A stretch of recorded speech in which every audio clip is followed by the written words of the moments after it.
हर हर महादेव। आप सभी श्रोतागण को हम सब की तरफ से बारंबार प्रणाम है। आप सभी को बहुत ही सुंदर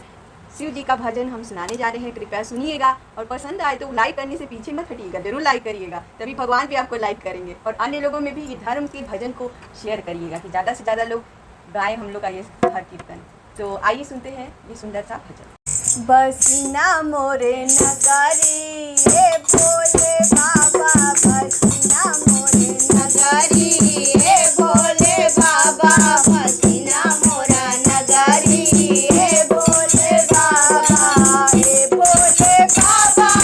हे भोले बाबा, हे भोले बाबा, हे भोले बाबा, हरि ना दुख हमारी हे भोले बाबा, हरि ना दुख हमारी हे भोले बाबा, बसना मोरे नगरी हे भोले बाबा, बसना मोरे नगरी हे भोले बाबा, गंगा तीर जाइब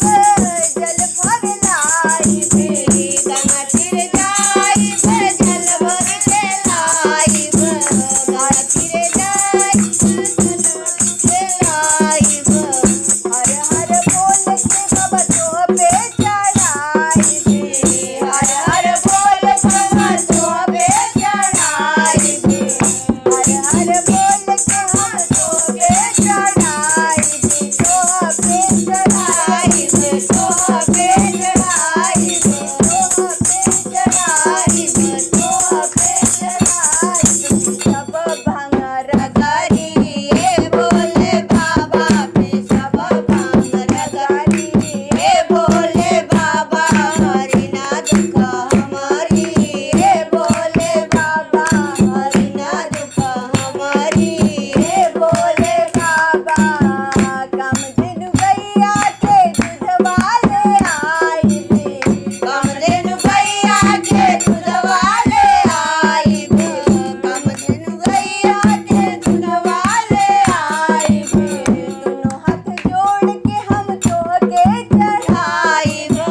दोनों हाथ जोड़ हम तोहके चढ़ाइब, तोहके चढ़ाइब, तोहके चढ़ाइब, तोहके चढ़ाइब, तोहके चढ़ाइब, ढरकाइब जल गगरी हे भोले बाबा, ढरकाइब जल गगरी हे भोले बाबा, बसना मोरे नगरी हे भोले बाबा, बसना मोरे नगरी हे भोले बाबा,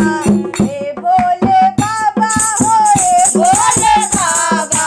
हे भोले बाबा हो हे भोले बाबा, हरि ना दुख हमारी हे भोले बाबा, हरि ना दुख हमारी हे भोले बाबा, बसना मोरे नगरी हे भोले बाबा, बसना मोरे नगरी हे भोले बाबा, खुश होके बाबा जी है आशीर्वाद हो,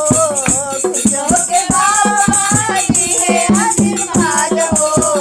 माला के चैनल के करी है आबाद हो, माला के चैनल के करी है आबाद हो, माला के चैनल के करी है आबाद हो, करी है आबाद हो, करी है कमाल हो, करी है कमाल हो,